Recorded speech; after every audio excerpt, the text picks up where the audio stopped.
Ayan, nandito tayo sa ano, mga ka-master, Bel Air. Ayan, ang patakaran dito.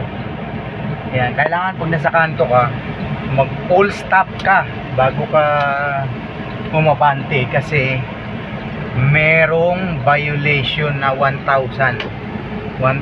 ang ano yan, multa kapag violate mo yung patakaran nila dito, at saka yung speed limit.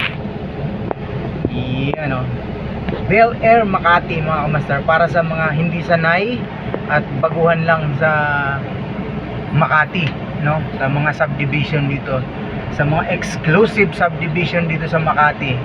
Ayan, mag-ingat sa mga ganito. Ayan, merong ano, mga kanto na bawal kang mag liko agad. Kailangan naka full stop ka muna bago ka lumiko.